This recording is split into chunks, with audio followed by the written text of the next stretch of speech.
Hello and welcome back to new number ones for the week of March 11th. My name is Corey and you're here with me now. How is everybody doing out there? Hope you're doing well. I'm going to go ahead and start this episode off with a caveat saying that if you want to accuse me of being biased, I totally get it and I understand. I'll explain why in a moment. But the new number one for the week of March 11th is Tigress Island from Image Comics, written by Patrick Kindlon, art by EPHK. So let's get into my relationship with Patrick Kindlon. I'm a very big fan of his work. Not only am I a big fan of Frontiersman and Antioch, which were series that he put through Image Comics a couple years ago, I am also a subscriber to his Substack newsletter where he talks about writing and creating. I have also subscribed to his YouTube channel in the past where he does vlogs with his opinions on the comic book industry.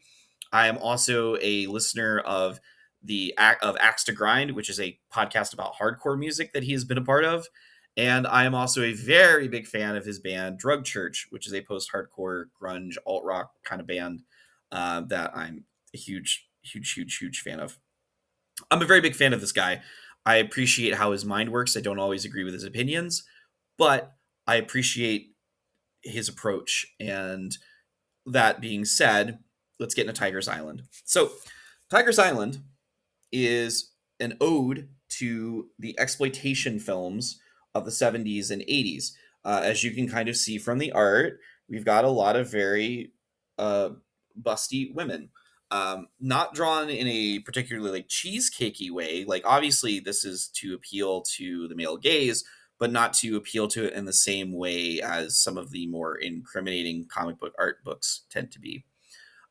This is an homage to a genre of film that was all about sex and exploitation and appealing to the lowbrow and the lowest common denominator of things. Specifically, this is a genre of exploitation films called Women in Prison, famously with I think Babes Behind Bars and Caged Women, I believe, is one of the other films from that genre. The big one being Elsa, She-Devil of the SS, which is sort of a combination of the women in prison and the Nazi exploitation film genres. A lot of exploitation stuff out there. What I will tell you about it is fucking fun to watch if you like low quality sea-level kind of stuff. It's great. It's there's a lot of sex in it. There's a lot of um, chaotic themes to it. It's just fun to watch. Not everything has to be high art. There's beauty in the low art too. That's the whole point of like Dada and trash can art. Anyway, that being said, while this is exploitation art, essentially, or an homage to the exploitation film genre, I will tell you this is what encapsulates perfect new number one for me.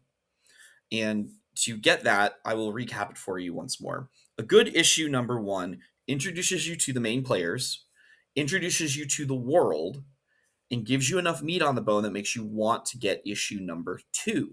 So a lot of the books that we've put out, they have captured one or two of those elements. Very rarely have I found a good number one that gets all three of them. This is a great example of one.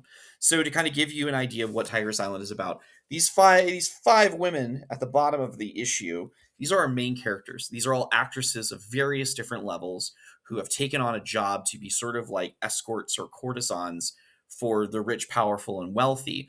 But they soon find themselves drugged and transported to an island prison ran by this woman here at the top, who fills in our role for Ilsa She-Wolf of the SS.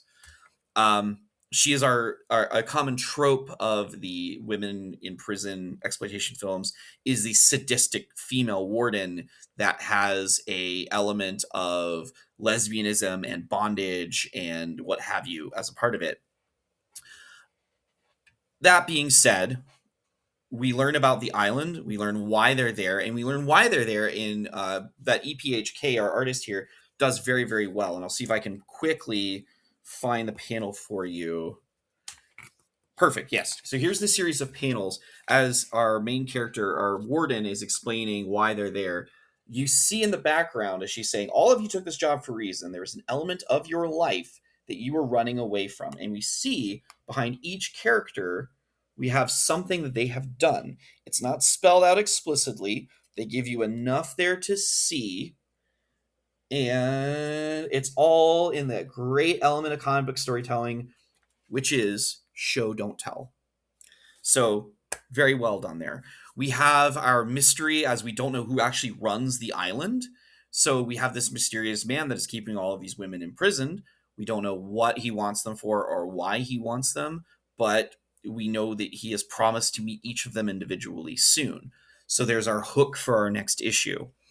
I could keep going on about this. I'm not going to waste too much of your time, though, because I want you to actually read this. Because one of the great things about Image Comics, who, like I said, this is our first appearance here in New Number Ones, which was a lot of restraint on my part, because Image has always been the go-to independent comic for like 30 years now. But Image does something that's really great, and that's that price point, $3.99 for issue number 1. Their trades work the same way. You'll not find a cheaper trade volume. So if you want to trade weight this one and read Tigress Island from start to finish without breaks, it's probably not going to run you more than $20, $25 at most. And that's coming from the age of like DC and Marvel pulling out like 30 and 40 and 50 and $100 omnibus, of iconic storylines. So Image always makes their stuff very new reader accessible. And like I said, this is sort of the quintessential issue number 1, in my opinion. So you can accuse me of bias all you like. Patrick Kindlon knows what he's doing as a comic book writer. As a reader and a fan, he knows what appeals, and he goes for it.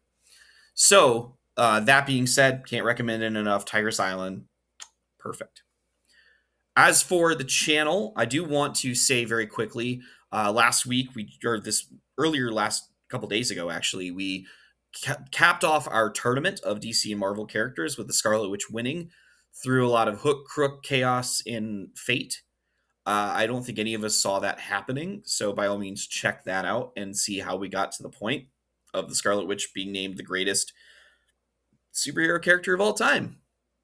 This upcoming week, it's going to be us taking the piss out of a much larger corporation and their list of deadliest DC and Marvel heroes as we try to figure out who it is that we want to try to kill next in our chain of the Spark Avengers Kill a Character series.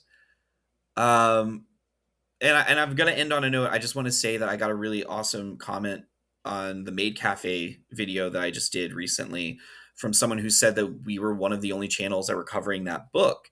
And that's kind of the point of this. And that's kind of why I wanted to do New Number Ones, because it was forcing me to get out of my comfort zone of only reading like big 2 titles, and B, like try to bring a spotlight to smaller publishers and newer creative folk who are trying to get their names out there. So even though, I may not completely think they knocked it out of the park, that's not the point. The point is to get it out there.